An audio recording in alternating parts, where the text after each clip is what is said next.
너희의 모든 군대의 지휘관과 가랴의 아들 요하난과 호사야의 아들 여사냐와 백성의 낮은 자로부터 높은 자까지 다 나와 선지자 예레미야에게 이르되 당신은 우리의 탄원을 듣고 이 남아있는 모든 자를 위하여 당신의 하나님 여호와께 기도하여 주소서. 당신이 보는 바와 같이 우리는 많은 사람 중에서 남은 적은 무리이니 당신의 하나님 여호와께서 우리가 마땅히 갈 길과 할 일을 보이시기를 원하나이다. 선지자 예레미야가 그들에게 이르되 내가 너희 말을 들었은즉 너희 말대로 너희 하나님 여호와께 기도하고 물은 여호와께서 너희에게 응답하시는 것을 숨김이 없이 너희에게 말하리라. 그들이 예레미야에게 이르되 우리가 당신의 하나님 여호와께서 당신을 보내서 우리에게 이르시는 모든 말씀대로 행하리이다. 여호와께서는 우리 가운데 진실하고 성실한 증인이 되시옵소서.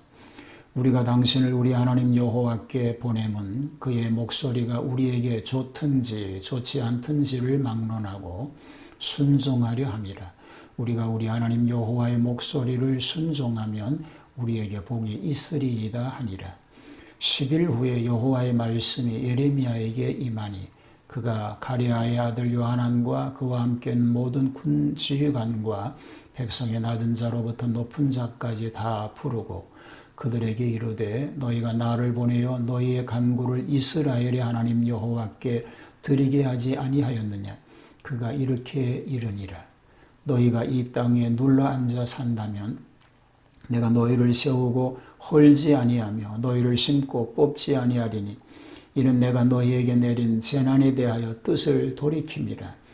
여호와의 말씀이니라. 너희는 너희가 두려워하는 바벨론의 왕을 겁내지 말라. 내가 너희와 함께 있어 너희를 구원하며 그의 손에서 너희를 건지리니 두려워하지 말라. 내가 너희를 불쌍히 여기리니 그도 너희를 불쌍히 여겨 너희를 너희 본향으로 돌려보내리라 하셨느니라. 그러나 만일 너희가 너희 하나님 여호와의 말씀을 복종하지 아니하고 말하기를 우리는 이 땅에 살지 아니하리라 하며 또 너희가 말하기를 아니라 우리는 전쟁도 보이지 아니하며 나팔 소리도 들리지 아니하며 양식의 궁핍도 당하지 아니하는 애굽 땅으로 들어가 살리라 하면 잘 못 되리라.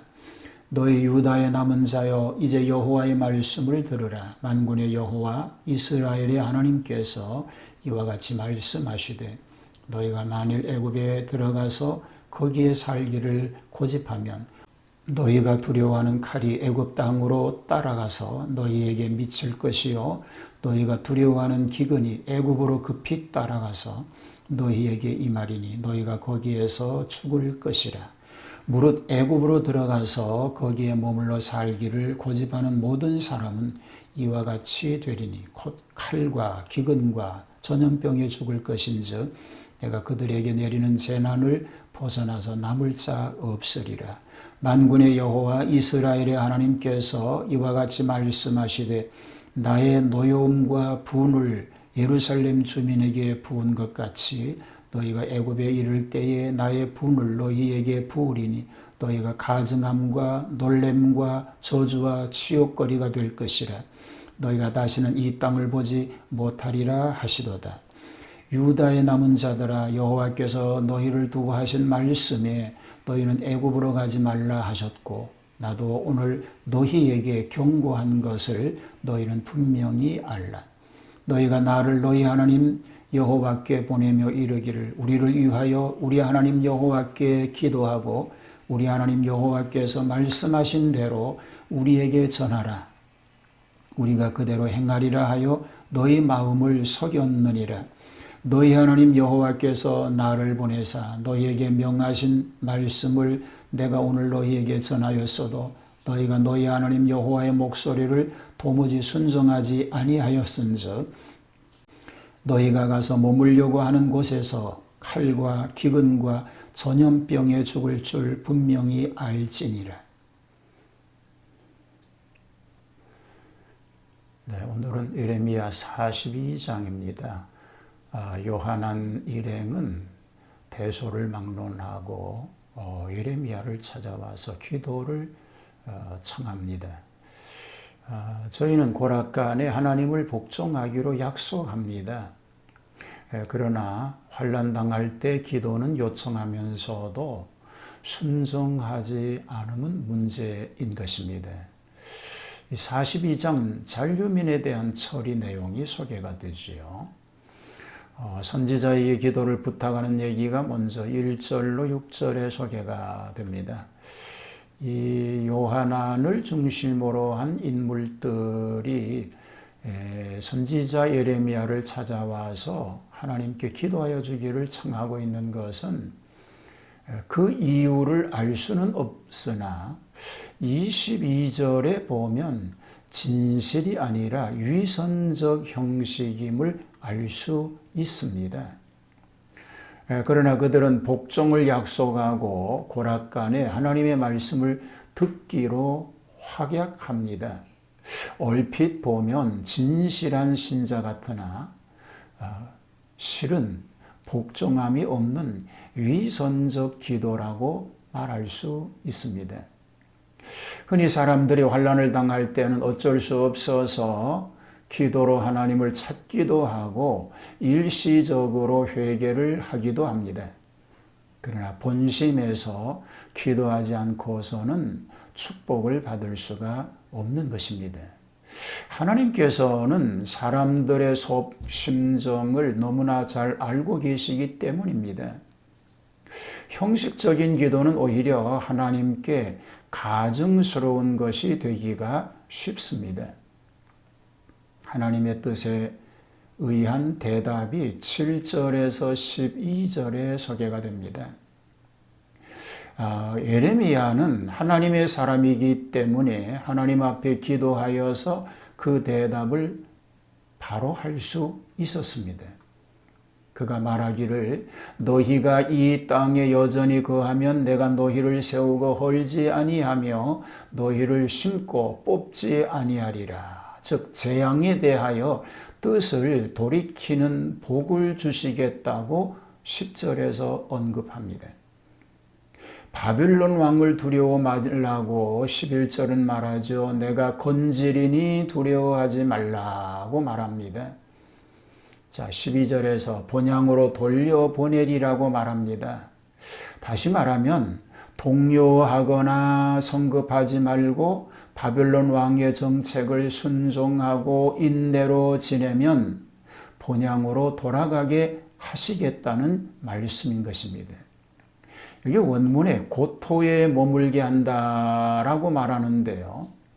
지금은 집단 생활을 하지만 점차 질서를 회복하여 본 기업지로 돌아가게 한다. 그런 의미를 가지고 있는 것입니다.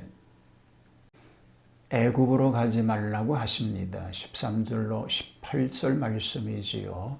하나님께서 여러 번 애굽으로 가지 말고 그 세력을 믿지 말라고 하였으나 이 요하나는 애굽은 군대가 강하고 물자가 풍성하므로 그것을 보고 좋은 나라로 생각하여 영주하고자 하였으나 이것은 하나님께 불순종함이었습니다. 너희가 뜻을 정하고 애굽으로 가면 재앙을 피할 줄 아나 재앙이 따라가리라고 경고합니다. 곧 검과 기근과 연병 등의 재앙의 벌이 반드시 임하리라고 하였습니다. 아마도 이 요하난을 중심으로 한 일파가 친애굽파를 따라서 애굽으로 가려는 계획에서 예레미야를 통하여 하나님께 물었던 것이라고 볼 수 있습니다. 그런데 하나님의 뜻은 바벨론에 복종시켜 연단한 후에 성민으로서 국토를 회복시키려 하심에 있었습니다. 불순종은 멸망을 초래합니다. 19절로 22절 말씀이지요. 요하난과 모든 남은 자들이 예레미야에게 기도를 청하기를 우리가 하나님의 말씀대로 순종하리라고 하더니 예레미야가 기도하는 중에 계시를 받아 애굽으로는 절대로 가지 말라고 가면 재앙을 받는다고 분명히 가르쳤으나 듣지 않고 결국 애굽으로 가는 것은 큰 죄인 것입니다. 첫째는 말씀 불순종의 죄요. 두 번째는 마음에는 애굽으로 갈 것을 생각하고 겉으로는 말씀에 순종하겠다고 하였으니 이는 허위죄인 것입니다. 그런 거로 저희가 먼저 맹세한 대로 행하지 아니함을 책망한 것입니다. 하나님의 종에게 뜻을 묻거나 기도를 부탁하였으면 그 말을 믿고 순종해야지 결국은 자기 마음대로 하면 안 됩니다. 이것은 하나님을 이용하려는 것으로 바른 신앙인의 자세가 아닙니다. 오늘 우리는 주님의 뜻을 알기를 원합니다. 그리고 알았으면 그 뜻대로 순종하는 그런 삶, 이런 삶을 살 때 하나님의 놀라운 은혜와 복이 임하게 될 줄로 믿습니다. 이런 놀라운 복을 다 누릴 수 있게 되기를 주님의 이름으로 축복합니다. 힘든 때일수록 더욱 기도하게 하시고 주님의 뜻을 분별하게 하시며 그 뜻을 따라 순종하며 살게 하여 주시옵소서. 오늘도 말씀을 깨닫게 하시고 깨달은 말씀대로 살아서 하나님 영광을 드러내는 복된 승리자가 되게 하여 주옵소서. 예수님 이름으로 기도하옵나이다.